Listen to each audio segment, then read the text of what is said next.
Welcome to the Real News Network. I'm Paul J. in Baltimore, and welcome to a new edition of Reality Asserts Itself. Robert Paris Moses became one of the most influential leaders of the black civil rights movement in the 1960s and afterwards. Martin Luther King called his grassroots organizing an inspiration.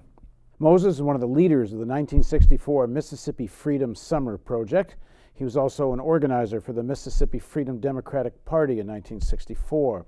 We now have the pleasure of Mr. Moses joining us in the studio. Thanks very much for joining us, Bob. Right. And I should say Bob Moses, because I think that's how you're known. Yeah. Bob Moses is an educator and civil rights activist. During the 1960s, he was the field secretary for SNCC, the Student Nonviolent Coordinating Committee, as well as the main organizer of the Mississippi Freedom Summer Project that helped register black voters in the Deep South. He was also an outspoken critic against the Vietnam War. From 1969 to 75, he worked as a teacher for the Ministry of Education in Tanzania. In 1982, he received a MacArthur Fellowship, and he used those funds to develop the Algebra Project, an organization aimed at improving math education in poor communities. Bob is also the author of Radical Equations, Civil Rights from Mississippi to the Algebra Project, and co-editor of Quality Education as a Constitutional Right, creating a grassroots movement to transform public schools. He's also earned a master's in philosophy from Harvard. Thanks very much for joining us. Right. As you might know, our viewers at home that watch the Real News and Reality Asserts Itself now, we start with the biographical segment and then move into some of the issues. I think in this case we're going to mostly be biographical because all the major issues of the civil rights movement intersected with Bob's life. So let's start from the beginning. Talk a little bit about where you were born, and off camera you were telling me just weeks after you were born something erupted. Yes, so there was a riot in Harlem. And this is 1935. 1935, in the middle of the Depression. I don't know what the immediate cause of the riot was, but the result of the riot was the city decided to put up some housing for black people in Manhattan. So I think it was 1937, the first housing projects in New York City were put up right across the river from the Yankee Stadium. In those days, you know, the New York Giants were also in New York, and their stadium was in Manhattan around 157th, 58th Street, and 8th Avenue. So the projects grew up between the Yankees and the Giants. So that's where I grew up. And what did your father and mother do? So my father was a janitor. He worked at the 369th Armory. It was a good job in the 30s. It was a steady job. It was a steady work, right? It later was frustrating to him. But, and my mother was raising us. I was in the middle. I had an older brother. He had been born in 33. And then my younger brother was born in 41. And was your father at all politically involved, or what was his political thinking, and your mother? My parents had done high school, but neither one had gone on to other kinds of education. I think my father was kind of trapped by the Depression, and in terms of his own education, though I don't know whether he really had a goal to continue his education after high school. His two brothers, both, one became a professor of architect, actually started the architectural department at Hampton, and his oldest brother became a lieutenant colonel in the United States Army. So his path ran into, in one way of thinking about it, ran into the Depression, right? And then when he got married. As you grew up, did he vote? Did he talk about politics? Yeah. So he talked about the man in the street. He was a kind of philosopher who liked to visit. I was a kid who liked to hang, right? And so if he said, you know, we're going to go see a dog about an elephant, you know, I went, right? See a dog about an elephant? Yeah, he had these funny ways of saying where he was going, right? Who he was What did that going to mean? Talk to. Just mean he was going to go talk to some people. Yeah. So anyway, he really, I think, looking back, helped me understand how to read people. He was always talking to me about the person we had just talked to, right?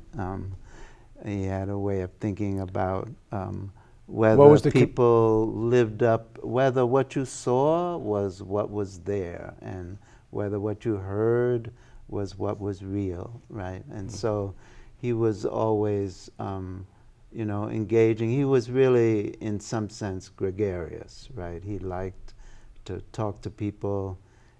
His father had been a minister.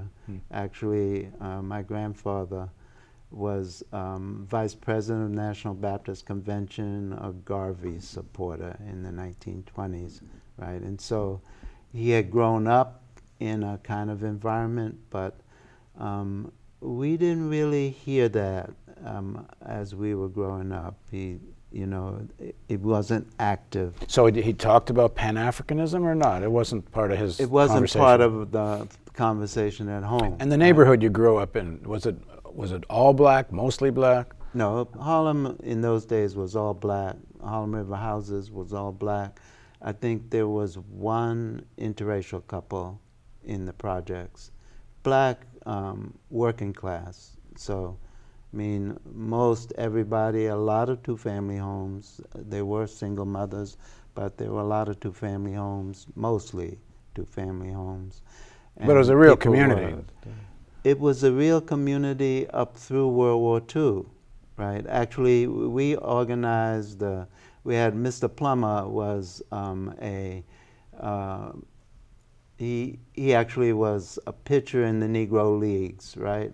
During the 20s, I guess 30s, but he organized us into a baseball team. So we were the first black baseball team in New York City, moving around on the trains and the buses, 30 strong, right, competing in the white leagues. So, they had these baseball leagues, and we were the only black team, actually. This is before Jackie hits Brooklyn. Right, Jackie Robinson. Jackie Robinson, yeah. My father actually was a Mel Ott fan, right, New York Giants. Mel Ott was the right fielder.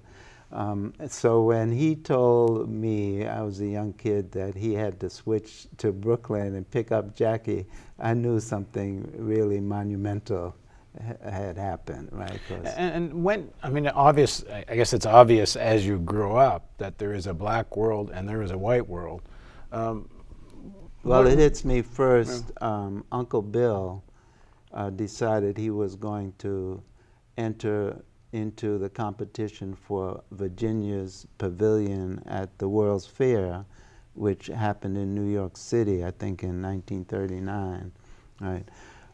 And so he disguised his entry. And when it won, they printed his name in the paper. This is what, to build the pavilion? Bill Moses, he's teaching at Hampton Institute. He's an architect, right? So he designs a pavilion for Virginia for the World's Fair. And so they say in the paper, Mr. William Moses, he had just disguised his entry, right? So then they found out he was black and withdrew it, right? I'm a young kid. He comes up. He and my father were pretty close, right? So he comes up. They spend 3 days just drinking and cooking, right, and talking about what this means. How old were you? So I'm 5. I'm a young kid, right? But I like to hang, right? So I'm hanging in this little kitchen, watching my father and Uncle Bill go over and over and over and over this story. They angry? Right? They are. It's not bitterness, right? It's they're appreciating, in some sense, the situation in this country and what happens, the conundrums that happen, right? But Bill, of course, he knew once he submitted it that if it won, in some sense, he was probably not going to get it, right? I mean, and so because he went to all that trouble, but he wanted to know that he could win, right? So how do you internalize that? And as you grow up, how does your thinking develop on? So I'm pretty ensconced in my black community, right? Basically, right through elementary school, I go to PS 90. It's an all-black elementary school. We have white teachers, first and second, third grade, and then from then on we had black teachers. What happens is I get, I think, caught up in what I now think of as a national move to find talent. So Conant, remember, who's president of Harvard from 33 to 53, and he gets to be president of Harvard because of the Depression, right? So the whole country is looking at its leadership, and Harvard decides to change the nature of its presidential leadership. They hire Conant, chemistry professor. He decides that he is going to change the nature of who goes to Harvard, right? So he gets Henry Chauncey, his dean, to get a test. That's how the SAT first comes into the national picture. Chauncey uses the SAT, and Conant says we're going to actually get public school students into Harvard.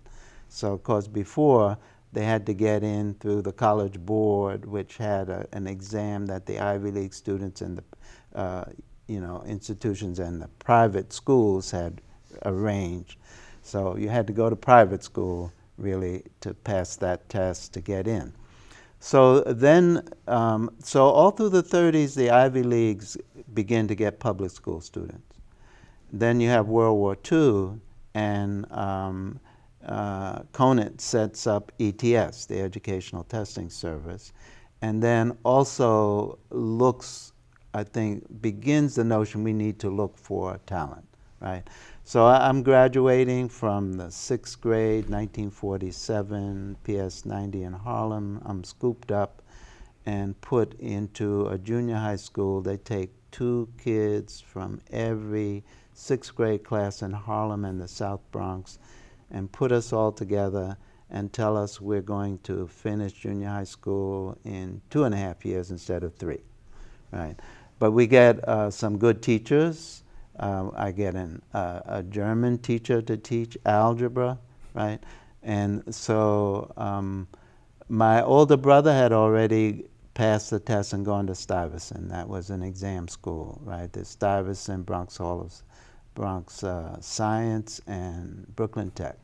So I pass the test and go to Stuyvesant, and that's my entry into the white world in New York City, right? So it's flipped now. I mean, there may be a handful of us in a school with about 3,000 students who are black.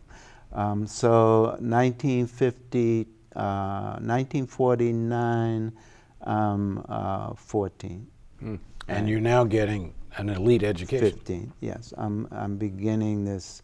Well, I think the elite education begins in the junior high school in the sense that they scooped us up, right? They had special teachers for us, right, at Stitt, right? So we're beginning to get the sense that, this group of kids are getting attended to. We're going to continue this discussion with Bob Moses on Reality Asserts Itself on the Real News Network. Please join us.